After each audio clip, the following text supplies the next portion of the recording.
Bien, salut à tous, Yes. salut à ceux qui assistent à ce Zoom en live et bonsoir, bonjour à ceux qui vont suivre ça en différé par la suite via nos différents canaux Telegram, WhatsApp et puis Discord. Donc, dans la session d'aujourd'hui, on va rappeler un petit peu euh, l'importance de l'analyse technique en abordant ce qu'on appelle le price action, c'est-à-dire l'action des prix, comment le prix se forme et surtout sur quel horizon de temps éventuellement pouvoir les regarder. Donc, quand on parle de l'horizon de temps, c'est ce qu'on appelle en règle générale les time frames qui vont de 1 minute à 3 mois jusqu'à 1 an. Donc, c'est ce qu'on appelle des time frames. Et par la suite, si j'ai le temps, j'ai prévu un petit peu 1h30, on va essayer d'aborder la notion de couverture. À quel moment on va rentrer en couverture?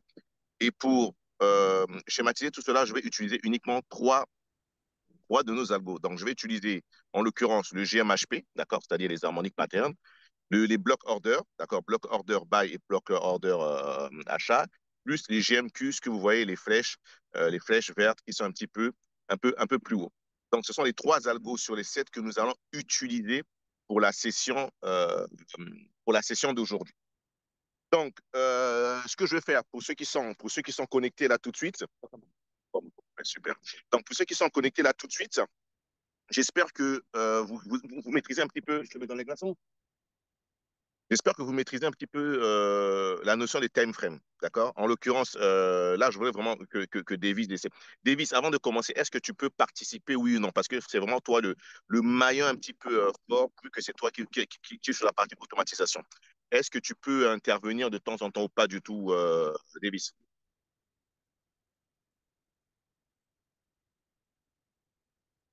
Si tu parles, Davis, on t'entend pas.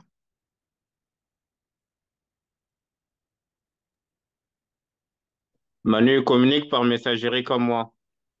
Bon, ok, bon, je peux pas lire malheureusement. Qu'est-ce qu'il dit, Didier? Je Ben peux pas là, lire. tout de suite, il a juste dit, en fait, salut, il a salué tout le monde, hein, c'est tout, quoi. Donc, Ok, ben voilà. super. Donc, Hmm. ok, d'accord. Didi, s'il écrit, tu écris parce que comme je suis sur mon portable, je ne peux Ben, pas je lire lui envoie un automatiquement. message pour lui dire que tu lui demandes s'il peut participer. Voilà, mais logiquement, est-ce qu'il m'entend? Logiquement, il doit m'entendre, logiquement. Si, Je donc, lui envoie un message. Attends. ok, super. Hmm. Donc, pour schématiser, comprenez que les notions de temps, juste pour résumer, vous voyez ce qu'il y a juste en dessous où c'est écrit là, juste là, je vais mettre un tableau dessus. Ça, c'est ce on appelle des time frames. Vous voyez que moi, j'ai des time frames qui vont de 1 seconde à pratiquement, vous voyez, à pratiquement 5 ans. D'accord? Voilà mon tableau de time frame. Mes time frames vont de 1 seconde à 5 ans. Ça veut dire quoi? Ça veut dire que chaque bougie que vous voyez là, chaque bougie, chaque chandelier équivaut au time frame que l'on choisit. Là, en l'occurrence, nous sommes, si vous regardez juste en bas, tout en bas à gauche, où c'est écrit ETH USDT 12H, ça veut dire que nous sommes sur le time frame H12. Ça veut dire que chaque chandelier, à l'ouverture et à la clôture, il a fallu 12 heures avant qu'un chandelier ne puisse être clôturé. Ça, c'est très important. C'est très important cette notion de time frame. Donc, par exemple, en l'occurrence, là, tout le monde voit le BO, notre BO lent là, ici. Si on prend juste cette partie, cette bougie ici où je mets le trait, ce trait, donc cette bougie où l'Ethereum était à 1818 et il a clôturé juste ici, là. Donc, je prends cette petite bougie. Cette bougie a pris 2 ou 12 heures. 12 heures pour faire son travail.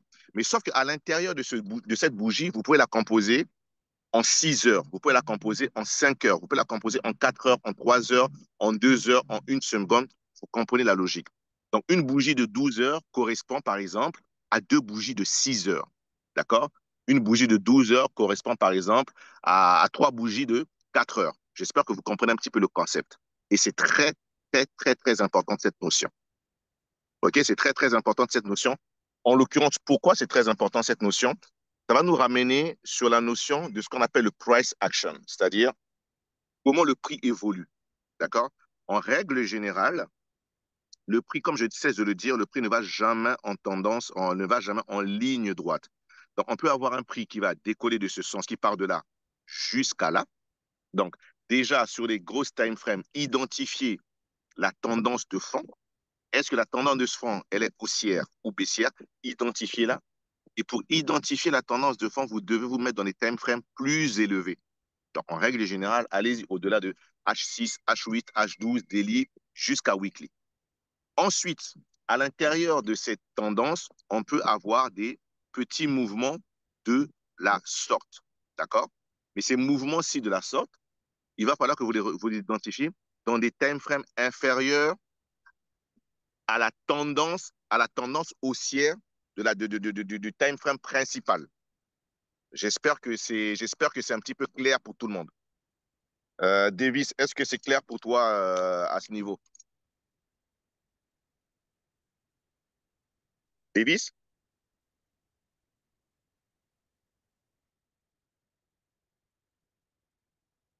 Il n'a pas encore réagi.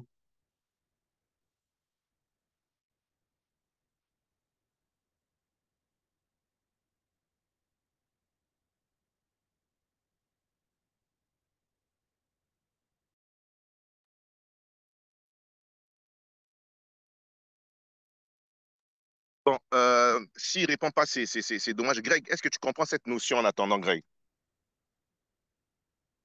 Greg? Bon, je crois Oui, que oui, Greg oui, aussi. oui. Oui, Donc, c'était quelle notion? ce que je viens de dire tout de suite, ça. La notion des time frames et le fait d'identifier la tendance de fond. Et effectivement, j'ai toujours eu un problème avec ça. Je peux changer de time frame, mais je ne vois jamais de différence. Très bien, très bien. Très bonne question. Exactement, tu ne vois jamais de différence. Et c'est là, effectivement, parce que tu n'as pas encore un œil aguerri. Et c'est là que jouent à nos algos, en l'occurrence le GMHP et le PO. D'accord? Donc, le D'accord. GMHP va identifier une tendance, d'accord, sur un time Oui, frame. Et tu vas remarquer que si tu te mets, par exemple, je donne une connerie, bon, dans tous les cas, on va le voir tout à l'heure. Si tu te mets, par exemple, sur H12, tu vas avoir un potentiel qui va aller dans une direction. Et tu te mets, par exemple, sur H6, tu vas avoir un potentiel qui va dans la direction opposée du potentiel qui était sur le H12. Je ne sais pas si tu vois ce d'accord. que je veux dire. Ouais, ouais, ouais. Bien. Donc, ça, c'est très important à comprendre. Pourquoi? Parce que comment fonctionnent, encore une fois, les HGM, HPC? Vous avez compris que ce sont des figures patterns, ce sont ce qu'on appelle des patterns qui se répètent en longueur de temps, ce sont des motifs. Et ces motifs, depuis l'existence de temps, on les voit dans tout. Hein, dans la nature, on les voit via Fibonacci, il avait expérimenté avec ce qu'on appelle le chiffre de Dieu, le chiffre d'or. Ça, c'est des trucs qui nous régissent. D'accord? Et depuis la nuit de temps, c'est comme ça que ça se répète et ça va toujours se répéter avant et pendant et après nous. Donc, ça veut dire que si on a une figure dans ce sens qui fait ceci, par exemple, d'accord? Qui fait ici Mhm, X, A, B, C et D ici. À ce moment ici, on peut, là, si nous sommes sur une identité, par exemple, ici, on arrive, tiens, on se dit, tiens, par exemple, on a XA qui est là. Le A, par exemple, de la figure du H12 peut correspondre à un point D d'une autre figure en time frame plus petit. Donc, qui peut être dans ce sens. Comme ça, comme ça, comme ça, et comme ça, qui correspond à D de cette figure-ci. Je ne sais pas si tu comprends un petit peu, Greg, ce que je suis en train de dire. Davy, ouais, j'espère que ouais, tu ouais. suis. Et Ouais, Martial ouais, aussi, ouais, tu ouais. suis. Effectivement, j'avais cette question en regardant la vidéo que tu as faite la dernière fois, Oui, où, en tradant au point C,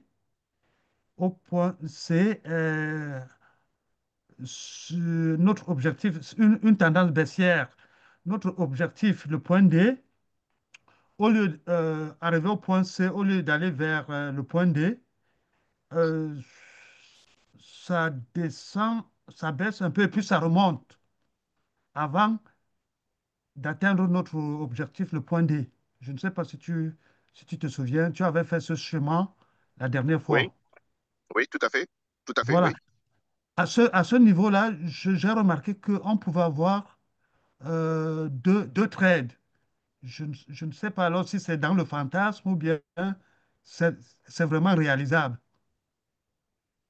au niveau Qu'est-ce du qui est point réalisable? C. J'ai pas compris ta dernière préoccupation. C'était quoi, tu disais? Ouais, je disais qu'au point C, Oui, en étant sur une tendance baissière, oui, au point C, donc on attend aller vers le point D. oui, Mais ça descend juste un peu et puis ça remonte. oui. d'accord? Dès que ça remonte, ça rejoint le point D plus tard. Donc, je me suis Ouais, dit, au point C, on peut avoir deux sortes de trades. Un tout à trade fait. qu'on a fait dès le départ pour atteindre notre objectif, le point D, en tendance baissière. Et puis, au point C, du moment où le truc n'a pas baissé, ça a plutôt allé, comment? Dans le sens contraire du point D. Oui, oui, oui. Dommage que, voilà. Donc, je me dis, au point C, là, on peut donc avoir deux trades.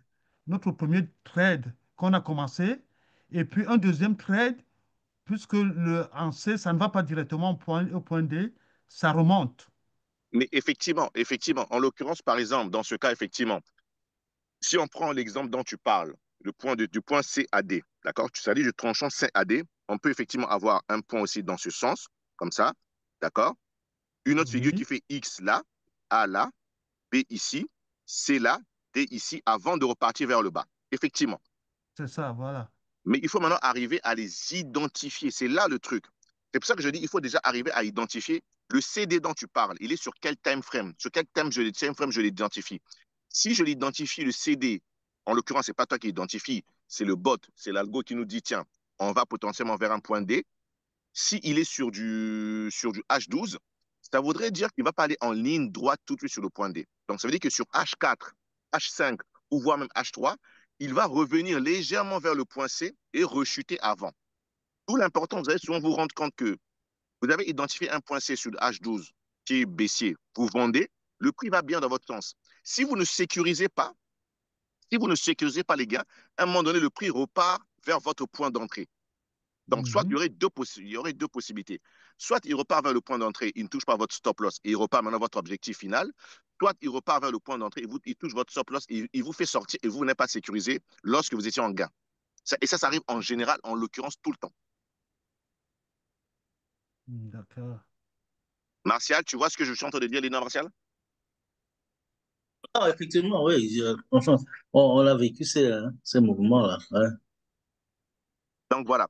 Donc, d'où l'importance, je dis une fois de plus, d'arriver vraiment, je vais effacer ça, d'arriver à comprendre ces notions de, euh, Donc, pour ces une petite notions, anecdote, pour une oui, petite mon leader, anecdote, oui, nos ancêtres disaient ce qui est en haut est comme ce qui est en bas. Donc, exact. voilà. Exact. Ça, c'est la loi de Calian. Exactement. Voilà. C'est la loi de Calian. Ce qui est en haut est comme ce qui est en bas. Donc, Mhm. pour revenir une fois de plus, donc ça, c'est très important à comprendre. J'espère que Davis est en train de comprendre. Ça, c'est très important à comprendre ces notions. Et c'est pour ça que c'est toujours important de sécuriser lorsque vous rentrez, vous identifiez, pas vous identifiez, on vous indique le point C. Rentrez déjà s'il y a déjà un ratio de 2. Déjà un ratio de 2 avant d'arriver à l'objectif final du potentiel. D'accord? Que ce soit un shark, un butterfly, un bat, peu importe nos six harmoniques patterns, dès qu'il nous indique un potentiel, on sait que le potentiel, au moins, il est à x3, c'est-à-dire un ratio de 3. Nous, tout de suite, on sait où on va sécuriser dès que le trade arrive à un ratio de 1. Ça veut dire que là, tout de suite, on sécurise 50%. Ça veut dire que si vous engagez une paire de $10 et qu'en contrepartie, votre objectif final est de $30, dès que vous gagnez $10, sécurisez une partie. Sécurisez 25, 30, voire même 50%. Tout dépendra de votre money management. Et tout de suite, une fois que vous sécurisez, vous mettez en ce moment votre stop loss au point zéro. Donc, quoi qu'il arrive à ce trade, s'il repart dans l'autre sens et qu'il revient dans votre point d'entrée et qu'il touche votre stop loss, tant pis, c'est pas grave. Au moins, vous avez sécurisé un gain. Et s'il revient, en l'occurrence, en votre point, moi, en général, ce que je fais, c'est que s'il revient sur ce point, je rentre en nouveau avec un nouveau trade où je vais faire en sorte que mon money management, ce que je vais perdre, ne puisse pas toucher le gain que j'ai déjà sécurisé sur le premier trade. Je ne sais pas si tout le monde comprend. Est-ce que tout le monde comprend ce que je viens de dire? Je ne vois pas très bien. C'est un petit peu le plan, je sais.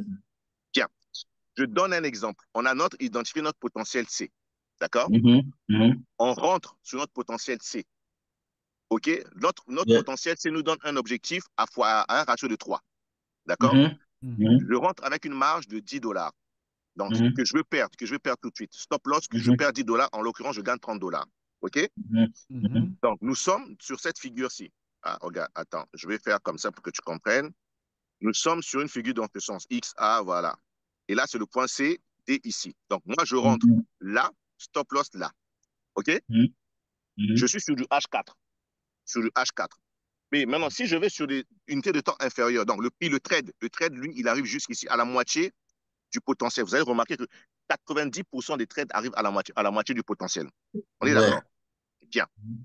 Maintenant, pendant qu'on arrive à la moitié du potentiel sur du H6, par exemple, le H4 ou le H2, H3 nous donne un autre potentiel qui va dans ce sens-ci. Mhm. D'accord? Donc, Mhm. l'occurrence, une fois que moi, je sécurise ici, ça veut dire que si j'ai mis 10 dollars et que le trade a déjà gagné 100%, ça veut dire que j'ai gagné 10 dollars. On est d'accord? Mhm. Mhm. Donc, je sécurise 50%. Donc, ça veut dire que je sécurise 5 dollars. Et Mhm. je mets mon stop loss qui était assez ici, je le mets par exemple à 0 ou au point d'entrée. OK? Mhm. Tiens. Maintenant, le trade, il va dans l'autre sens D. Tant mieux. Mais si le trade revient à mon point d'entrée parce qu'on a identifié un D potentiel d'un time frame plus bas, s'il Mhm. revient ici, je vais rentrer ici, sachant que ma marge, le premier trade là, ma marge, il reste quelle marge là, sur le premier trade? Martial. Tu avais 5, non? Comme au départ, tu avais dit que cela à 5, c'est ça? Oui, oui. Mhm. Et il reste combien de marge? 5, non? 5, non? Bien. 5 dollars. Exactement. Mhm. Donc, il reste 5 marges. Donc, ça veut dire que le premier trade, quoi qu'il arrive, s'il touche mon stop loss, je ne suis pas perdant. Donc, ce que je fais, Mhm. comme j'ai déjà garanti 5 dollars, sur le second trade là, je ne vais pas faire en sorte de perdre mes 5 dollars. Je fais en sorte de rentrer dans un trade où je vais perdre au moins la moitié de ces 5 dollars. Donc, ça veut dire 2 dollars. Mhm. Mhm. Sauf que qu'est-ce qui va se passer? Si je rentre avec une marge où je vais perdre 2 dollars, si j'ai Mhm. raison, je vais renforcer mon premier trade avec une marge. Ça veut dire que le point D, mon premier trade sera renforcé. Et si j'ai tort, Mhm. ben, sur les 5 dollars que j'ai sécurisés, je ne vais perdre, je ne vais qu'en gagner 3 dollars. Mais je reste positif. Tu comprends? Ouais, ouais, ouais, ouais, Donc, dans tous ouais. les cas, je reste positif. Si je perds, je gagne mes 3. Mais si je vais Mhm. dans le sens contraire, je vais encore gagner plus parce que j'ai renforcé. Ouais, C'est là ouais. où je parle de renforcement. OK. J'ai Ouais, ouais. renforcé mon premier trade que j'avais déjà sécurisé. Ouais, ouais, ouais. Ouais, ouais, effectivement. C'est clair? Ouais. Donc, ça, c'est ce que je voulais que Davis arrive à comprendre. Ça serait dans la deuxième partie de l'automatisation. Parce que l'automatisation, il y a l'analyse et puis la prise en compte. Mais la deuxième partie, c'est le money management. Comment arriver à faire en sorte qu'un portefeuille de 100 dollars puisse croître régulièrement et gonfler au fur et à mesure. Et c'est là où le money management soutient tout l'analyse technique sans money management, c'est n'importe quoi. C'est du casino. OK, c'est bon? Super. Didi, dis-moi, Davis, il est toujours avec nous ou il est parti? Il n'a pas de questions ou bien il suit correctement? Ben, pour l'instant, il n'a pas réagi. Donc, Bon, je lui ai envoyé un message, il n'a pas réagi pour l'instant. Ouais. bon, j'espère qu'il suit. Il y OK, a donc, JD aussi qui est connecté aussi. Donc, voilà. OK, super. Salut à toi, JD. Bienvenue, bienvenue. Mais il est Euh, sur messagerie, quoi. Voilà. Comme moi, en fait, aussi. Hein. Donc, OK, voilà. super. N'hésite pas de bosser. S'ils S'il y a des questions. interviennent, je te fais signe. Merci, Didi. Merci, Didi. Je t'en Donc, prie. voilà. Donc, si une fois que tout cela maintenant est compris, on va essayer maintenant de rentrer maintenant dans les exemples concrets de ce qu'on vient de se dire. Et pour cela, il n'y a rien de plus simple. Et là, en l'occurrence, j'ai pris l'Ethereum. OK?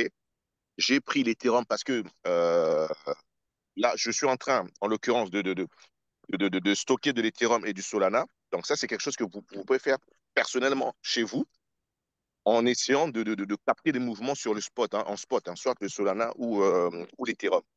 Donc là, vous avez l'Ethereum. OK? Comme je l'ai dit tout à l'heure, on se concentre sur trois algos, GMHP, BO et GMQ. Et pour cela, je vais prendre, je crois, je ne me rappelle plus, je vais essayer de le voir, en 3 délits. Bien, je vais m'arrêter en 3 délits. Regardez ce qui se passe. C'est ce que je disais tout à l'heure. OK? Tout le monde voit l'écran toujours, c'est parfait à votre niveau? Ouais, c'est bon. Parfait. Donc là, Parfait. OK, je me mets en 3 délits et je vais revenir, je vais faire un petit replay rapidement. D'accord? Regardez. Donc, vous voyez déjà que là, nous sommes en 3 délais. Ça veut dire quoi? Ça veut dire 3 délais. Ça veut dire que chaque bougie prend 3 jours pour ouvrir et être clôturée. Donc, ça veut dire que c'est des positions, moi, ce que j'appelle pas long terme, mais c'est moyen long terme parce que sur les crypto-monnaies, ça va très vite. Donc, regardez la date, on date du 22 avril, lorsque l'Ethereum était à 1768 $, nous avions déjà l'information que l'Ethereum va atteindre cette zone-ci, d'accord, à partir de 2400, non, à partir de, un instant, voilà, entre 3000, on peut dire entre 3000 et 3700, dès le 22 avril. Donc, nous avions déjà l'information grâce à nos algos, d'accord. Donc, ça veut dire que là, tiens, je rentre en position, OK, je rentre en position tout de suite. Si je veux, je rentre en position d'où je vais enlever ce trait. D'où ce trait, dans ce trait, je le mets là. Ça, c'est là où nous rentrons en 3 délits. Mais regardez ce que je suis en train de dire. Est-ce qu'en 3 délits, vu que nous avons déjà entamé ce mouvement, donc c'est comme si vous ouvrez vos ordinateurs, vous voyez l'Ethereum à ce prix. Donc, soit vous avez deux possibilités. Soit vous rentrez tout de suite. Si vous êtes sur futur, ça veut dire que votre stop loss doit être ici, en bas du C. D'accord? Et votre objectif final, il doit être plus en haut. Et si on prend en termes de ratio risque, j'espère que tout le monde sait ce que c'est qu'un ratio risque. Si ce n'est pas le cas, posez la question. Si on prend le terme de ratio risque, je prends mon point d'entrée ici, stop loss là, je vise le potentiel. Nous avons un ratio risque de 4. D'accord? Vous pouvez le voir juste là, où c'est écrit ratio risque / récompense 4. Ça veut dire quoi? Ça veut dire que je perds 10 $ pour en gagner 40. Je perds 400 pour en gagner 4000. Je perds 4000 pour en gagner 40 000. Donc, non, qu'est-ce que je raconte? Je dis, c'est pas 10, c'est fois 4. Je perds 10 pour en gagner 40. D'accord? Et je perds 100 pour en gagner 1600. D'accord? Donc, Manu, c'est fois 4. Oui, Greg. Manu, pourquoi ce ratio risque est en rouge? C'est-à-dire, pourquoi il est en rouge? Oui, oui, oui. Normalement, ça devrait être en vert, non? Mais non, mais non, mais non, mais non, mais non. Après, tout est peut-être une question moi, rouge, c'est moi qui, tout est une question de configuration. Ah, d'accord. Parce que OK. le rouge, tu vois, tout de suite, tu regardes le rouge, ça t'attire dans l'œil. D'accord. C'est juste l'information que je vois. On te dit l'ouverture, clôture, c'est tout. Mhm. C'est la couleur, OK. la couleur importe peu. D'accord. OK. Je croyais Voilà. que la couleur avait une incidence. Non, non, non, non, non. C'est le chiffre qui a l'incidence. C'est le chiffre le plus important. Ça marche. Voilà. Par Donc, contre, tu as dit on rentre là. Bon, on sait, on a notre objectif, mais on ne sait pas à quel moment on va l'atteindre. Dans un jour, dans deux, dans trois. mais on ne sait pas, puisque nous sommes en 3 délits. Chaque bougie D'accord. fait 3 jours. On ne sait pas. Ça, c'est du moyen long terme. On n'en sait rien du Mhm. tout. OK. D'accord? Le problème, c'est que d'où l'importance d'avoir des time frames. C'est-à-dire, si vous tradez sur du 3 délits, il faut attendre au moins 1 ou 2 ou 3 semaines pour atteindre cet objectif. Mais par contre, si vous tradez sur du H3 ou H4, vous savez que ça, c'est en 3, 4, 5, 6 jours. Donc, il faut arriver à comprendre les notions de time frame. La manière dont vous allez trader sur du 3 délits, ce n'est pas la même manière que vous allez trader sur du H2. Et la manière dont vous allez trader sur du H2, ce n'est pas la même manière que vous allez trader sur du 15 minutes. Donc, ça, il faudrait que vous en soyez conscient. C'est clair. Ouais. D'accord? OK. C'est- Donc, maintenant, ce que je disais, une fois on fait notre cas de figure là, nous sommes en 3 délits. Maintenant, moi, ce que j'aime bien souvent faire en règle générale, quand je vois qu'il y a un mouvement dans ce sens haussier, comme en 3 délits, je vais aller chercher s'il n'y a pas une possibilité, je dis bien une possibilité, que les prix, d'accord, que les prix retracent légèrement de là jusqu'à quelque part là, un instant. Je vais pas prendre celui-là, je vais prendre l'autre. Tac, tac, tac, tac, tac. Donc, je vais chercher à trouver quelque chose. Si les prix ne font pas ça, revenir quelque part ici avant potentiellement de repartir dans ce sens. D'accord? Parce que je suis en retard. Moi, je n'ai pas envie d'acheter ce sommet. Je ne suis pas à l'aise. Donc, j'attends toujours d'acheter quand le prix baisse. Mais une fois de plus, ce n'est pas sur du délit qu'on va le trouver. Donc, je descends sur un time frame c'est pas sur du 3 délits. Je descends en l'occurrence sur du H12, par exemple. Tout de suite sur du H12, voir si mes algos ne me donnent pas éventuellement cette information. D'accord? Là, on peut le voir par exemple sur du H12. Vous voyez qu'on est on est trop haut. Moi, ça, je ne peux pas acheter à 1700. Je vais attendre que le prix redescende entre 1600 et 1450 avant potentiellement de repartir vers le haut. S'il redescend, tant mieux, mais s'il ne redescend pas, ce n'est pas grave. Je vais chercher une autre opportunité. Est-ce que c'est clair pour tout le monde à ce niveau? Oui, mais Oui, oui, capitaine. si par exemple en H12, ça ne te donne pas cette opportunité, tu peux encore descendre non, en H8 ou H6. On peut Non, trouver ça là-bas, non? mais pour voir, oui, effectivement, on va sur du H8, voir si on a quelque chose éventuellement sur du D'accord. H8 quelque chose. Est-ce que nos algos nous montrent éventuellement? Et là, il n'y a que trois. Bien, vous voyez bien que là, tout de suite, là, j'ai pas. J'aurais peut-être voulu voir un BO dans cette zone d'achat que je n'ai pas pour l'instant. OK? Je tape sur du H6, je continue à scanner et vous voyez que là, pile poil, j'ai maintenant un BO dans ma zone. Vous voyez que j'ai un BO, un large BO qui me dit, tiens, on peut, l'idée, voilà ce BO, on va de là jusqu'à là. Donc, vous voyez que là, moi qui suis là, j'attends que le prix revienne dans cette zone-ci. C'est une large zone pour rentrer en mouvement. Donc, ça veut dire que grâce à nos algos, on ne FOMO plus. On va pas, il est monté, mais on attend qu'il retrace pour le prendre un peu plus bas. Parce qu'il y a nos algos qui nous indiquent cela en H6 pour viser le potentiel un peu plus loin du 3 délit. Vous comprenez? Oui, oui, oui, oui. D'accord. Donc, une fois qu'on identifie, mais c'est exactement ce qu'on doit essayer de faire. Maintenant, après, je vais essayer d'aller un peu plus vite, voir ce que l'Ethereum a fait en l'occurrence. Vous voyez que là, en même temps, on a aussi notre GMHP. Vous voyez qu'il avait identifié quelque chose. Vous voyez, là, on a plein. On a maintenant même nos GMHP qui commencent à nous dire, tiens, le potentiel peut continuer. Même s'il monte, il y a toujours ce risque qu'il est un petit peu plus bas. D'accord? Il a toujours ce risque. Je vais aller plus vite. Et là, malheureusement, on peut voir, ben, ouais, le marché a décidé d'aller encore plus haut. Ouais. Et là, c'est pas grave, on est plus dans le marché, donc ça sert à rien de FOMO. Ça sert à rien de FOMO, c'est de se dire, on va attendre. Voilà pourquoi j'ai envoyé un truc pour ceux qui sont sur Discord, où j'attends un Ethereum encore un peu plus bas. D'accord? Où j'attends un Ethereum encore un peu plus bas. En l'occurrence, là, pour ceux qui auraient attendu, bah, ils ne sont pas sur le marché. Et là, c'est un peu plus lent. Toc, toc, toc, toc, toc. Je vais un peu aller plus vite pour voir à quel niveau on se situe. Euh, tac, tac, tac, tac. Ah non, quoi, 10. Quoi, 10. Voilà, vous voyez là, on se situe. On est exactement là. Donc, ça veut dire que cette zone, on l'a pas encore visitée. La zone, on a identifié entre 2000 et 1500. On ne l'a pas encore visitée. Est-ce que le Bitcoin, là, on voit je dis le Bitcoin, l'Ethereum, on voit qu'il est en train de chercher à chuter. Est-ce qu'il va y aller? On n'en sait rien. Mais s'il y va, on se positionne. Mais on n'a pas FOMO à cet endroit où il était haut. Parce qu'on voulait un repli qu'on n'a pas eu. Mais ça ne veut pas dire qu'on ne l'a pas eu aujourd'hui, qu'on ne l'aura pas demain.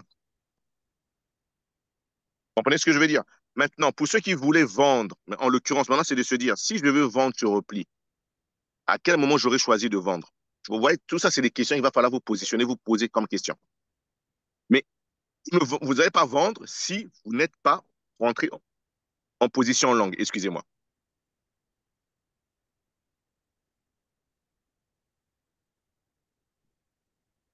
Est-ce que c'est clair? Ouais. Bon. Donc, j'attends juste que le GMQ se met en place. Tac, tac, tac. Voilà. Donc là, vous voyez qu'on a, on a un Ethereum à 2500. On a nos algos qui nous indiquent qu'on peut redescendre sous 2000. On patiente. Moi, c'est ce que je suis en train de patienter. J'ai mes USDT de côté. Je ne vais pas acheter à 2500. J'attends juste qu'il redescende. Là, on peut voir que dans le premier essai tout à l'heure, c'était quand quelle date? C'était le 21 juin. Il a touché, il a touché 2094. Mais sauf que moi, j'ai un ordre limite à 2000. Donc, je n'ai pas été exécuté. Après, il est remonté. Mais ce n'est pas grave, j'attends. J'ai un ordre limite à 2000, j'ai un ordre limite à 1800 et j'ai un ordre limite à 1400. Je n'achète pas tant que les prix ne vont pas dans cette zone. Vous voyez ce que je veux dire? Ouais, ouais, ouais. OK. Moi, je n'aurais pas pensé qu'il descendrait aussi bas. On ne pense rien, on ne sait pas, on ne pense rien, on ne sait pas. On peut avoir une mèche qui, avec tout ce qui se passe, on peut avoir une bougie, une mèche dans la nuit où on dort, paf, une petite bougie qui nous touche et puis on est parti. On ne sait pas. OK. D'accord? On tente que cette situation, on essaie de voir, on voit que, tiens, on nous dit, tiens, on a des potentiels, de probabilité qu'on voit dans les jours à venir, les semaines à venir, un Ethereum sous 2000, il y a les probabilités, la probabilité existe, oui, on la tente. Et On est surtout, patient comme un sniper pour avoir au meilleur prix. et surtout, leader, quand moi je regarde ça, je vois que le potentiel, c'est un shark, un chiffre. Je me dis Des qu'il stations de stop loss. y a une grande possibilité que. Mais c'est exactement ça. Mais regarde, quand tu vois JD qui te dit que je ne pense pas qu'il va aller plus bas, c'est ce que dit la majorité des gens. Donc, ce qu'ils vont faire, quoi? Ils vont mettre leur stop loss à ce niveau, à 2000. Et le marché va aller chercher ses stop loss. Ouais. Tu vois ce que je veux dire? Donc, quand les gens disent je ne pense pas qu'il va y aller, c'est là où le marché les prend à contre-pied. Et moi, ça, j'adore. Tu vois, et je me positionne, j'ai mes ordres limites tranquille, comme un sniper pendant des jours, voire des semaines avant qu'il touche sa cible. Les Américains ont fait combien d'années pour avoir Ben Laden? Donc, c'est pour vous dire, mais ils ont fini par l'avoir. Donc, patience, patience, stratégie. Et accumuler maintenant, on va, s'il y va, tant mieux. S'il n'y va pas, voyons d'autres crypto-monnaies dans ce sens. OK? Maintenant, à quel moment on va essayer d'initier? Oui, il y a une question?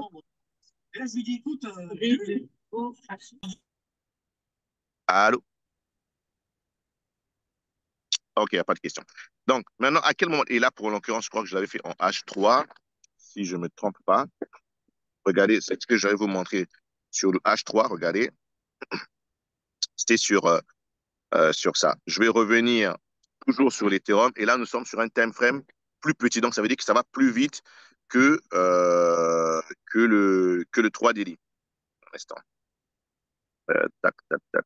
Là, en reculance, une fois que l'Ethereum a fait son point bas, avait fait son point bas la dernière fois à 2100 sur le H3, regardez ce qui s'est passé. Vous voyez que là, nous sommes sur du H3. D'accord? Tout le monde le voit, nous sommes sur du H3. Bien. L'Ethereum est à 2273. Vous ouvrez votre graphique, il est à 2273 sur le H3. On voit que nous avons des BO short un peu plus haut. Donc, ça veut dire que le prix va aller chercher ces BO short. Mais si on essaie de descendre un petit peu plus bas, d'accord, pour voir l'information, est-ce que on va aller voir, vous voyez que tout de suite, on a un BO sur le H2 qu'on n'avait pas sur le H3. On a un BO sur le H2 qu'on n'avait pas sur le H3. Donc, ça veut dire que si l'Ethereum est à 2247, moi, je vais attendre d'acheter l'Ethereum à 2200. C'est exactement ce qu'on a eu. C'est exactement le même graphique qu'on a sur le 3 daily. Mais 3 daily, comme je viens de vous le dire, c'est lent.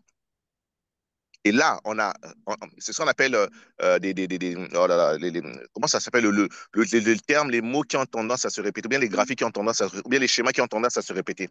J'oublie. Fractal. Voilà, exactement, des fractales. Exactement. Donc, 3 daily, on a exactement la même fractale que sur du H2. Mais sauf que sur du H2, je viens de vous le dire, ça va très vite. Mais sur du 3 daily, si vous vous rappelez, on a un BO que nous sommes en train de viser. Donc, on n'a pas encore touché. Mais sur du H2, quand on s'est mis sur du H3, on peut le voir tout de suite sur du H3. Lorsque le prix est à 2273, nous n'avons pas notre BO lent. Nous ne l'avons pas. Mais si on descend sur du H2, là tout de suite, on a notre BO lent. Donc ça veut dire que là, je n'achète pas 2247. Je vais attendre que le prix redescende à 2200. Et si on va en l'occurrence, je vais aller un petit peu moins rapidement, on touche, regardez ce qui va se passer. Vous voyez que là, une mèche. JD, tu vois, c'est ce que je te disais. Regarde la mèche qui touche pile poil 2000. Là. Tu vois la mèche et puis il repart dans l'autre sens. J'ai vu. Exactement. Ça, c'est ce qu'on appelle des fractales. Vu que nous sommes sur des time frames plus basses, ça se passe très vite. Donc, ça peut aussi se répéter sur du DI. Avoir la même baisse qui va nous chercher nos 2000 avec tout ce qui se passe. Donc, ça, ne l'oubliez jamais. Gardez-le toujours quelque part dans votre esprit. OK? Maintenant, une fois que vous êtes rentré, regardez ce qui se passe. Vous êtes rentré là, sur du H2, vendre ici. Hein, en l'occurrence, on appelle ça les GMQ. C'est-à-dire, vous voyez les mèches ici, là. Oh là là, du bruit. Là, Ici, cette partie va être prise. Il y a plein de liquidités ici. Donc, ça veut dire que si vous avez acheté, on se dit, tiens, on a fait un petit creux, on va remonter, je vais viser au moins un 2500 l'Ethereum. Je vais viser un 2500 l'Ethereum. D'accord? En visant un 2500 l'Ethereum, donc ça veut dire que tout en sachant que, tiens, il y a encore la possibilité qu'on aille en dessous de 2000, là, vous êtes acheteur à 2200. Là, vous êtes acheteur à 2200. Là, vous gagnez des sous. C'est là maintenant qu'à ce moment, vous allez commencer à rentrer en short de couverture entre 2500 et puis 2600 pour viser un potentiel 2000 du 3 daily. Je ne sais pas si vous me suivez.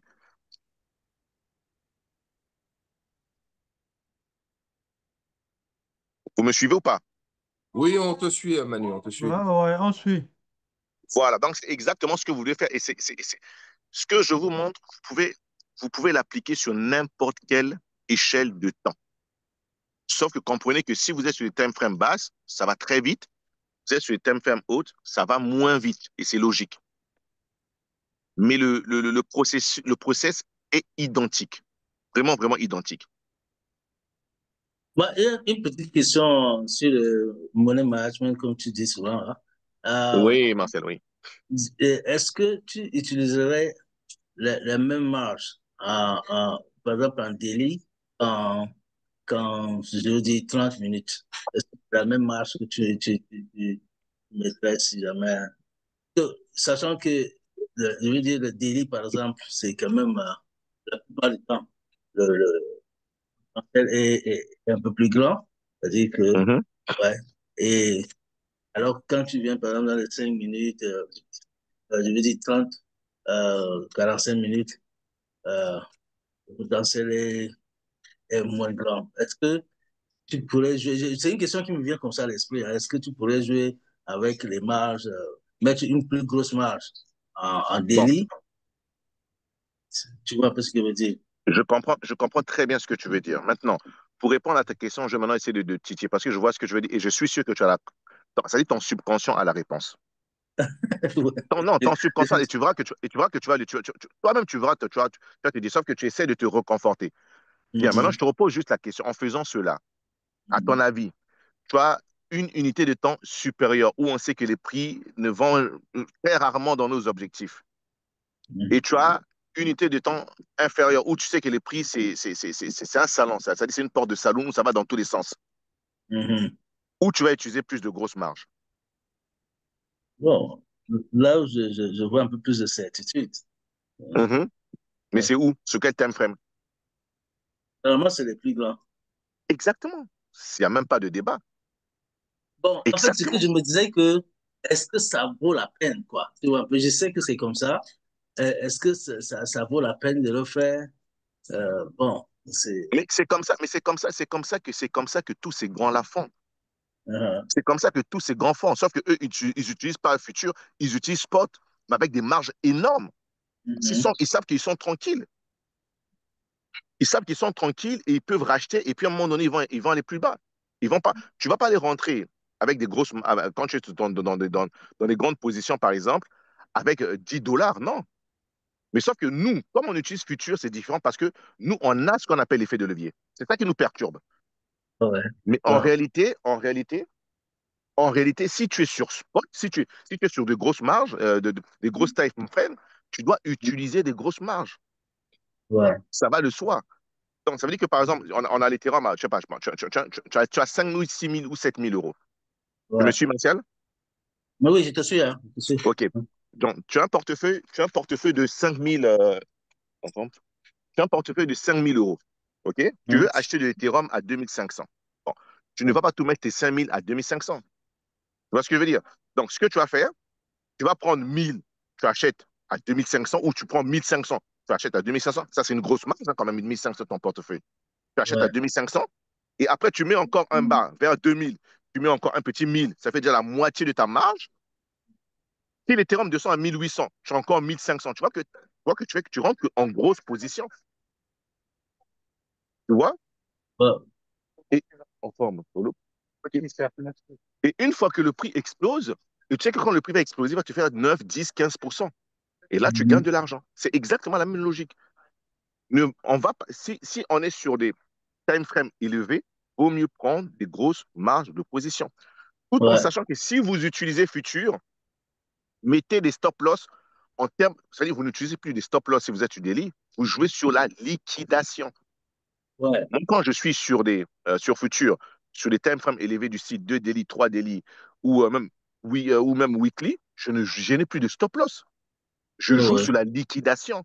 Donc, ça veut dire que si je veux jouer sur Ethereum, je vais faire en sorte qu'à chaque fois que je rentre en position, que ma Mhm. liquidation soit à 200 dollars. Même si je perds 3 000, 4 000 dollars, je m'en fous. Mais ma liquidation doit être à 200 dollars. Pourquoi? Parce que je sais qu'au stade où nous en sommes, avoir un Ethereum à 200 dollars, je vous laisse imaginer. Les probabilités sont des 0,005. Ils existent, mais ces probabilités sont faibles. Tu vois ce que je veux dire? Ouais, ouais. Mhm. Exactement. Donc, ce qui fait que je vais avoir pas mal d'Ethereum.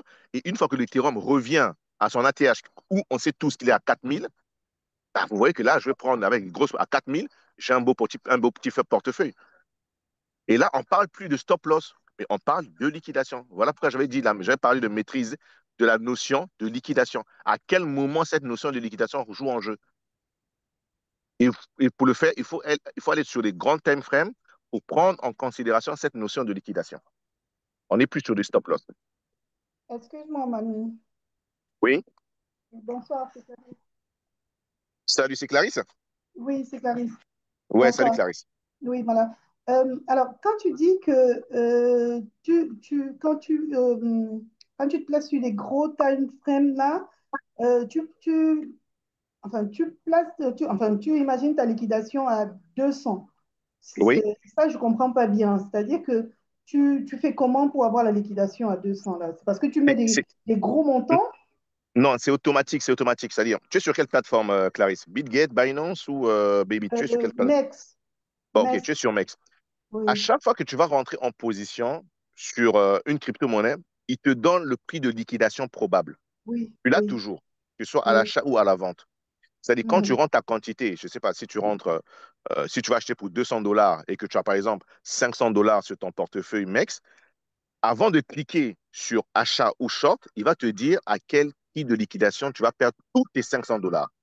Il va te Exact. le dire, il va te le donner. C'est-à-dire, tu n'as pas besoin de calculer, la machine calcule tout.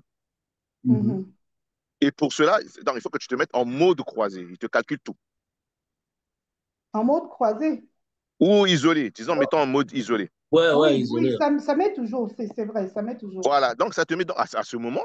Toi, quand tu fais ton analyse technique, tu regardes ton truc, tu dis, ah, tu es sur Ethereum, tu dis, tiens, Ethereum, pour qu'il est à 200, là, c'est compliqué. Bon, moi, j'ai un petit peu 3 ou 4 000 dollars. Il est à 2500. Si je mets tous mes 4 000, à quel moment je vais être liquidé? Il te dit tout de suite. Et en fonction de cela, maintenant, au lieu de rentrer tout de suite, tu rentres progressivement en te disant, tout dépendra du portefeuille que tu as. Donc, moi, si par exemple j'ai 5 000 dollars tout de suite et que l'Ethereum est à 2500, je ne vais pas rentrer avec tous mes 5 000. Je vais rentrer au moins avec 40% de ces 5 000. Disons, je vais rentrer par exemple avec 2200 tout de suite au prix du marché. Mhm. Et après, une fois que tu rentres avec ça, tu vois que là, tu auras peut-être un prix de liquidation à 110 dollars l'Ethereum. Maintenant, ce que Mhm. tu fais, tu attends. Donc, ça veut dire que tu rentres à 2200 avec, par exemple, je donne une connerie avec 2800. Ça veut dire que tout de suite, au prix du marché, tu vas dire un Ethereum, 0,5. Et après, tu mets le reste au cas où maintenant l'Ethereum, comme on vient de le voir, où nos algos nous indiquent qu'on peut avoir 2000 jusqu'à 1800. Tu progresses 2 ou 3 fois, tu rentres 2 ou 3 fois dans ce sens. Donc, ça veut dire qu'à un moment donné, si on chute jusqu'à 1400, 1300, il faut te dire qu'à 1300, 1400, si tous tes 5000, par exemple, sont rentrés, quel sera ton prix de liquidation? À ce moment, ton prix de liquidation sera compris entre 400 et 500 dollars. Et après, tu laisses le marché courir. Ok, d'accord, c'est pas mieux. Tu Ouais, comprends un petit peu la logique? en un Mhm. mot, quand tu vois ça, c'est sur les gros time frames, là, c'est comme si tu étais sur Spotify.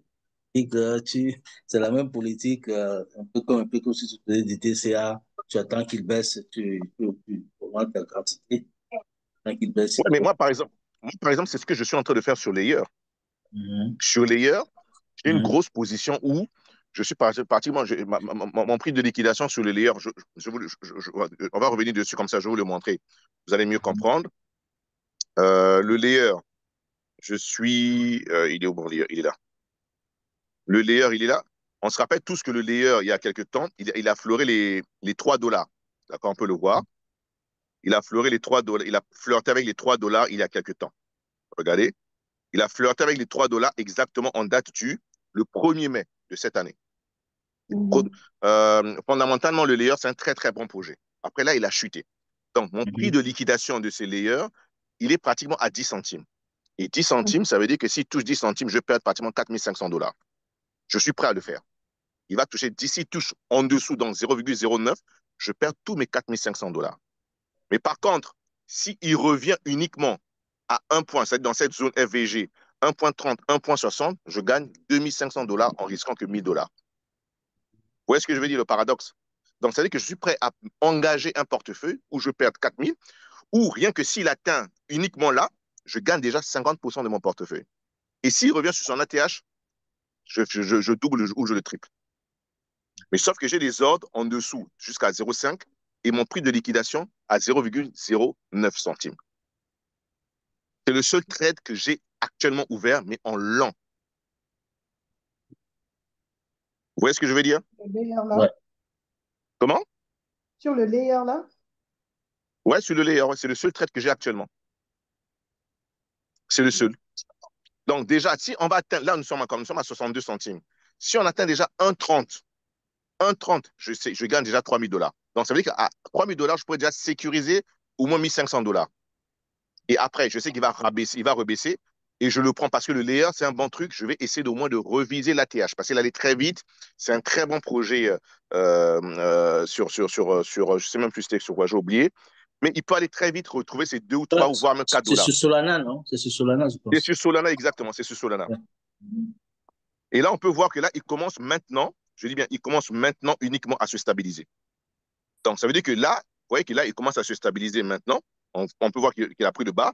Donc, une fois qu'il va repasser les 75, je renforce. Ouais. Une fois qu'il repasse les 75, il redescend, je vais renforcer. À partir de maintenant, je vais renforcer jusqu'à 1,30 pour aller au moins chercher 4000 à 4500 dollars quand il va atteindre 1,30. Vous voyez ce que je veux dire, Clarisse? Ouais. Ça, c'est un exemple. Donc là, je mets toute ma force que sur le layer. Mais sachez que s'il atteint 0,09, je perds tous mes 4000 dollars sur ce portefeuille. Mais par contre, si j'ai bien mes objectifs, je sortirai avec 8 ou 9000 dollars. Oui, mais là, les algos, ça ne montre pas qu'il va baisser encore, qu'il va baisser un peu plus, là. Non, les algos actuellement, si on se met sur... voilà, par contre, les algos actuellement, on a que les temps. On voit bien qu'il y a un BO qui se met en place là, progressivement. D'accord? Et on n'a pas encore de GMHP. Bon, on voit, bon, pour l'instant, il n'y a pas de bas. Les arrows montrent, en l'occurrence, qu'on va commencer à repartir vers le haut. OK? Repartir vers le haut. Et moi, mon objectif, comme j'ai dit, c'est 1,30. Et 1,30, je crois que c'était sur du 2 daily. C'est parce que je l'ai pas mis, mais là, vous voyez que là, par exemple, j'ai un gros trou de FVG ici. Très, très gros trou de FVG qu'il va falloir qu'on vienne combler. Donc, si des gens viennent le faire combler, c'est déjà bon. Et là, on est sur 1,40, le FVG. Mais moi, je cherche que 1,30. Donc, ça veut dire que observez le layer dans une semaine, dans 2 semaines, dans 3 semaines, bah, vous allez voir qu'il sera à 1 dollar. Ben, j'aurais fait un beaucoup sur ce trade. D'accord, mais là, on voit déjà Moi, qu'il commence à se stabiliser. je l'ai pris un peu quand tu avais annoncé ça. Hein. Mettez-vous, bon, je l'ai pris un peu, donc je pense qu'il va falloir que j'insiste un peu là-dessus.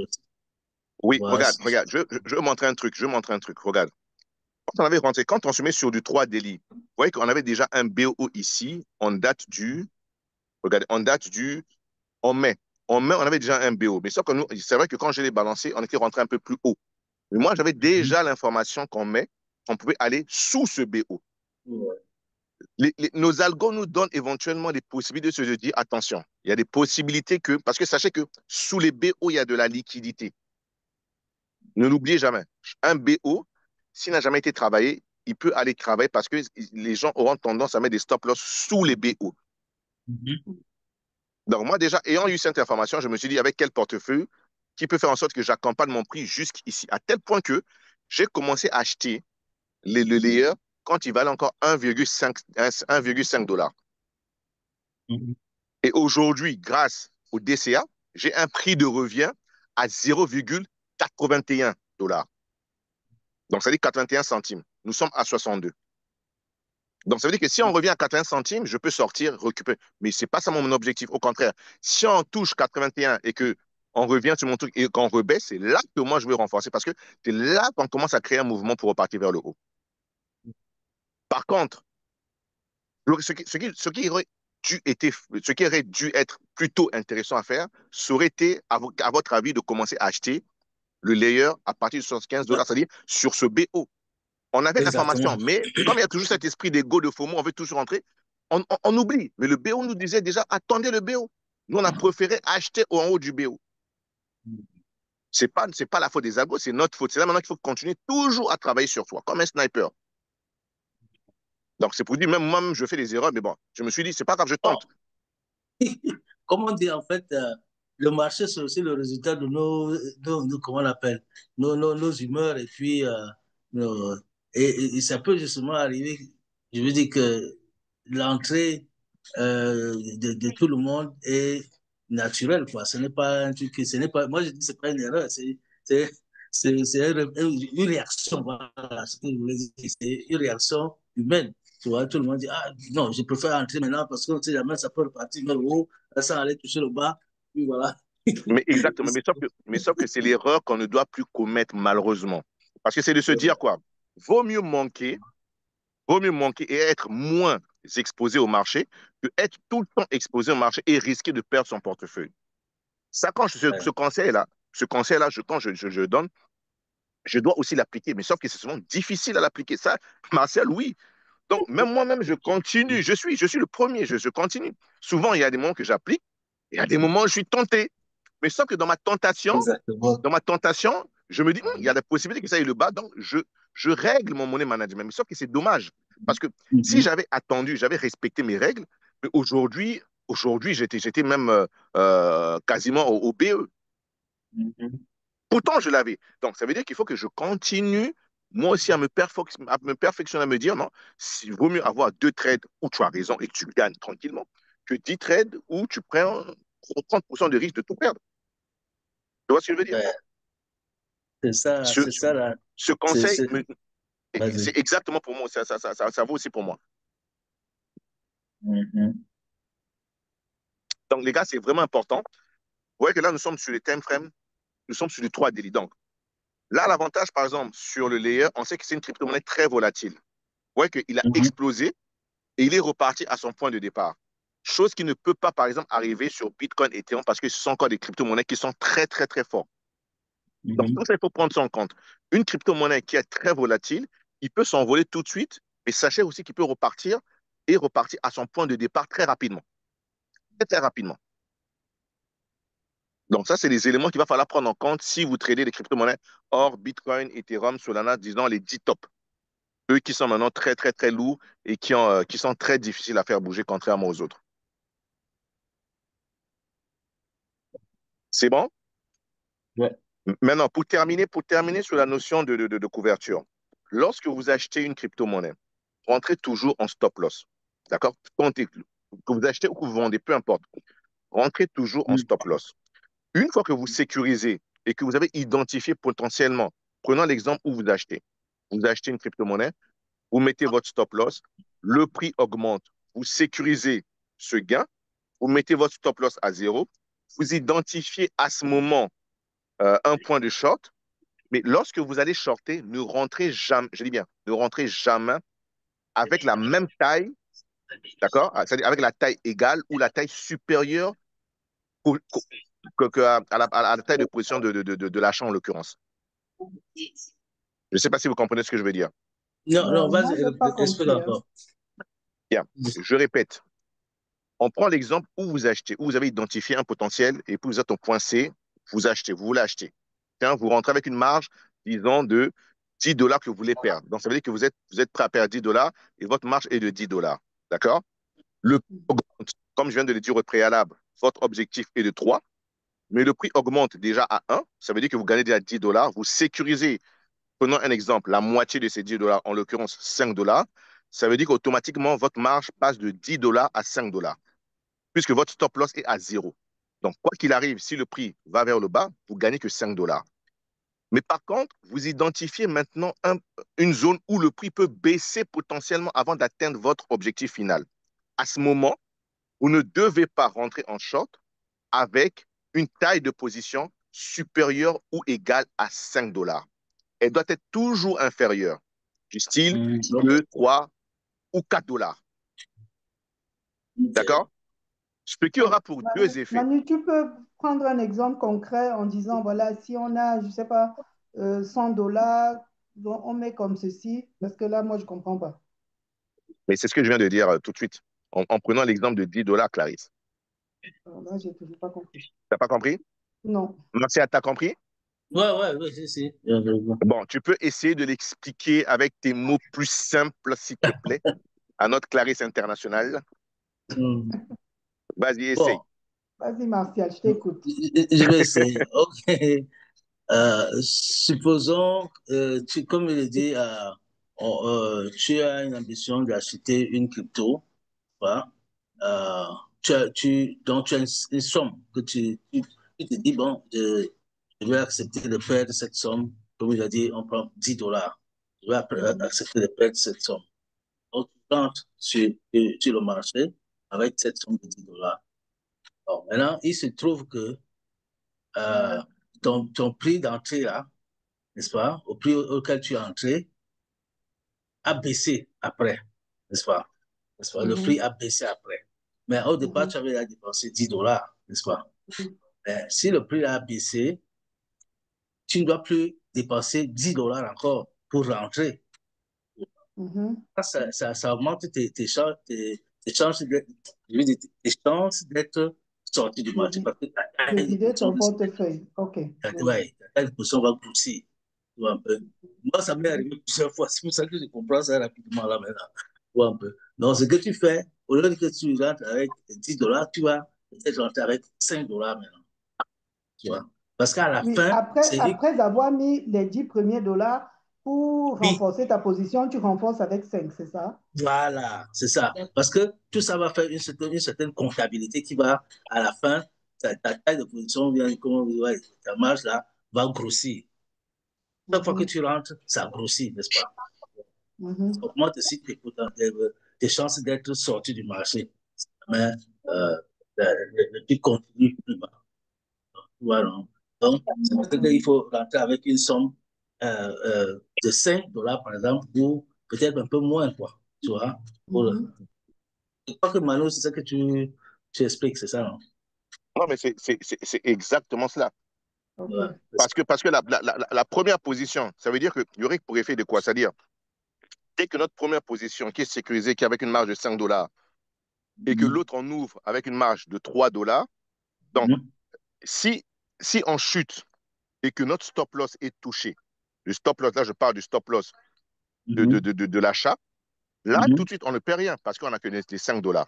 D'accord? Mhm. Maintenant, prenons la distance où notre prix d'entrée du short avec notre marge de 3, même si à ce moment on se concentre plus sur les ratios de 3, si on est en couverture, on peut se contenter sur un ratio de 2. Ça veut dire que si on a 3 et que ça touche notre stop loss d'achat, il sortir du marché en, en ayant déjà sécurisé 5 dollars. Et là, les 3 dollars, là, en touchant Ouais. notre stop loss achat, il nous fait gagner 3 dollars. On est d'accord? Donc, ça veut dire qu'on va sortir avec 8. Mais par contre, si maintenant le prix continue à aller vers le haut et que notre prix d'entrée short vis-à-vis de notre prix, La voiture est enregistrée. euh, fermez vos micros, s'il vous plaît. Fermez vos micros, s'il vous plaît. Donc, si notre achat, il va maintenant à notre objectif final, hein, notre T final, qui est le potentiel, à ce moment, vous voyez que vu que la marge de l'achat est supérieure à la marge du short, si ce potentiel est touché, on perd du côté short, mais la Mhm. différence de la marge de l'achat étant supérieure couvre la perte du short. Je ne sais pas si vous voyez ce que je veux dire. Mhm. Voilà. Et en l'occurrence, quoi qu'il arrive, si on va dans notre objectif final du T1 achat, on est gagnant. Si notre stop loss de l'achat est touché par notre couverture short, on est gagnant. Dans tous les cas, on est gagnant. Là, c'est maintenant dans le système de couverture. C'est ça, hein? Exactement, Ouais. exactement, exactement, Ah, ok. exactement. Je ne sais pas justement si ils ont compris ça. Ouais, Non, mais ça, du coup, il prend pas, il faut qu'il revoie et après, il faut qu'il teste. Tout de suite, ouais. pour comprendre, ça serait difficile. Il faut revoir la vidéo, après, il faut expérimenter. D'où l'important d'expérimenter avec des petites sommes. Vous avez mis 10 Ouais. dollars, vous tentez un petit lent, où vous allez perdre quoi? 0,5, 50 centimes. Tentez juste pour comprendre le mécanisme. Une fois que vous comprenez Ah, le mécanisme, maintenant, vous augmentez vos tailles de position. Manu, tu as expliqué la couverture dès le début parce que moi, je n'ai pas du tout suivi la couverture là. Non, non, En non, fait, non, tu j'ai as expliqué. Je ouvert. ne sais pas à quel moment tu es arrivé, mais bon, j'ai expliqué pas mal de choses avant d'arriver à la couverture. Dans tous les cas, tu verras la vidéo si tu es arrivé un petit peu en retard. Je ne sais pas à quel Ah, moment tu es d'accord, parce arrivé. que Ouais. Mais ok, avant si d'expliquer la tu vas couverture, faire j'ai expliqué pas mal de enregistrer. choses au préalable. Tu dis? D'accord, si c'est dans la vidéo, je vais suivre après. Merci, ça va. D'accord, super. Donc, les couvertures, vous allez comprendre que c'est très bien dans le sens où, si vous regardez la vidéo au départ, on identifie un potentiel, d'accord? Un potentiel en nice time frame, c'est-à-dire dans les time frames élevés. Et du coup, le prix, au lieu d'atteindre notre time frame, il arrive au milieu. Sur du H, je donne un exemple. Sur du H6 potentiel, on prend un potentiel, il arrive. Au lieu d'atteindre notre potentiel, il atteint au milieu, comme dans 90% des cas. Sur du H4, H2, on a des potentiels qui vont dans l'autre sens, d'accord? Où on l'avait vu, où il y a un BO plus bas, avant de repartir dans le sens, dans le sens qu'on avait pris notre achat. Donc là, c'est à ce moment que la couverture rentre en jeu short pour potentiellement repartir vers le bas, d'accord? Aller vers le bas là, toucher notre zone. Si on veut, on renforce. Et du coup, on gagne sur le short. Le long est toujours actif si notre stop loss n'est pas touché. Et là, on repart maintenant dans le sens initial de la première tendance. Regardez la vidéo pour ceux qui n'ont pas suivi. D'où l'importance vraiment de comprendre et d'arriver à identifier la tendance de fond. Et maintenant, arriver à jouer à l'intérieur de cette tendance de fond sur les différents time frames. Tout à l'heure, on l'a vu sur du 3 délit. On a vu un objectif. On a vu un objectif. Mais cet objectif, il est lent. Mais qu'est-ce qu'on fait? On va jouer entre les deux lignes. En l'occurrence, si on prend entre le point C et le point D, on va jouer entre le point C et le point D. Si on prend entre le point X et le point A, parce que comprenez que le point XA d'une figure sur du H12 peut correspondre à un XABCD d'une figure sur du H6, H4 ou H3. Donc ça, c'est un truc qu'il va falloir que vous compreniez et essayer de découvrir avec les GMHP. C'est important. Et Manon, Manu, Oui, je voulais poser une question. En fait, je pense qu'on ne peut pas faire la couverture en position isolée. Tu dois être en croisée, non? non, non, non. Tu peux faire en position croisée ou isolée. L'essentiel que le mode de Bah, couverture soit j'avais activé. essayé ça une fois. Le J'ai mode, pas... est-ce que ton mode couverture est activé? Actuellement, non, je ne suis pas dessus, mais j'avais testé une fois, il fallait être en croisée. Bon, non, mais en comme tu fait, me dis, je vais tester. euh, Rosalie, en fait, Oui. ce n'est pas le mode croisé ou isolé qu'il faut regarder. Comme il le dit, c'est le mode couverture comment on appelle, ta plateforme. Sur ta plateforme, tu dois activer le mode couverture, là. Tu vois un peu? Ouais. Si tu ne l'as pas activé, que tu sois en croisé ou l'autre, là, ça ne va pas marcher. Tu vois un peu? Exact, Ouais. Il faut que tu aies activé le mode couverture. D'accord. exact. OK. Je Ouais, vais ouais. essayer. Bon, moi, une question que je voulais poser à Manu, c'est par Oui, exemple, Marcel. si on est sur un time frame assez grand, je veux dire, supposons le délit, et que, Ouais. comme tu l'as expliqué, notre tendance, elle est haussière, on prend une position, on a déjà, disons, 50% du trade qui est arrivé, qui a à son terme, quoi, 50%. Mais Mhm. généralement, ce que tu dis là, c'est peut-être pour quelqu'un qui est assez averti, qui se dit, ah, si le trade là, déjà à 50%, il y a de fortes chances que ça reparte vers le bas avant de remonter, n'est-ce pas? Mhm. Mais Mhm. pour quelqu'un qui n'est pas averti, comment tu sais, comment tu peux détecter ça? Je l'appelle. Mais, mais, mais c'est pas question. Mais c'est là où c'est là maintenant que joue le rôle de nos algos. On l'a vu tout à l'heure. On l'a vu tout à l'heure je vais revenir dessus sur les TH. Pas besoin d'être averti. Les algos sont là pour exactement nous aider à comprendre. Voilà, on vient le voir, regarde, regarde. Nous sommes sur du 3 Mhm. délit. Ouais. Du 3 délit, on avait déjà on était déjà ici. Regardez, je vais faire juste un truc très simple, un replay pour que vous compreniez. Pas besoin d'être Ah, aguerri. Les ok. algos rentrent à ce moment en son jeu. Là, on peut le voir. Ouais, Voilà, tout le monde voit le potentiel Shark. oui, c'est ça. Bien, on a un potentiel Shark qui est là. On le voit, tout le monde peut le voir là. Tout de suite, nos algos nous indiquent, tiens, on est ici. Ouais, Dès ce début, on nous indique déjà la direction. oui, ça On c'est bon. reste sur du 3 délits. Restons sur du 3 délits. Le prix va faire quoi? Le prix va augmenter, comme ce que je suis en train de dire. Regardez ce que le prix va faire. Le prix va augmenter, atteindre 50% de ce que je viens de dire. D'accord? Mhm. Et après, qu'est-ce qui va se passer par la suite sur même 3 délits? Regardez ce qui va se passer par la suite. On va attendre, on va attendre, on va attendre qu'il s'affiche. Voilà. Oh, Bon, vous voyez que je suis ok, allé très loin. ok. En même temps, il Non, vous dit qu'on va aller vers le bas. C'est à ce moment, pas besoin d'être non, aguerri. Sur ça ce c'est même bon, time ça c'est frame, bon. il nous indique. Ça c'est bon. En fait, c'est ce détail qui ne m'est pas revenu dans oui, non, là, on voit le truc et on réagit par rapport à ça. Voilà, on Ouais. réagit par rapport à l'alerte. Ok, C'est ce que c'est je dis. Vous bon. comprenez que sur le time frame, il ne va jamais atteindre tout de suite en ligne droite. Il va atteindre la moitié et tout de suite. Et ce qui est intéressant sur du 3 délit ici, lorsqu'il va nous l'indiquer, sur du, regardez, on va faire un truc simple, sur du, si vous mettez, vous passez, d'où l'important de mettre souvent des alertes un peu plus haut. Regardez ce qui se passe sur du 3 délit ici. Si on va sur du, moi je connais parce que j'ai l'habitude, si on va par exemple sur du H2, Mhm. si on va sur du H2, j'attends juste que le GMHP se met en place. Tac, tac, tac, tac, tac. J'attends juste que le GMHP. Voilà, vous voyez? Si on va sur du H2, regardez, regardez. Le point d'entrée sur du H2, regardez ce qui se passe. Il nous dit qu'on peut encore aller un peu plus haut. Je vais revenir ici, avec ce point D jusque-là. D'accord? Mhm. Mhm.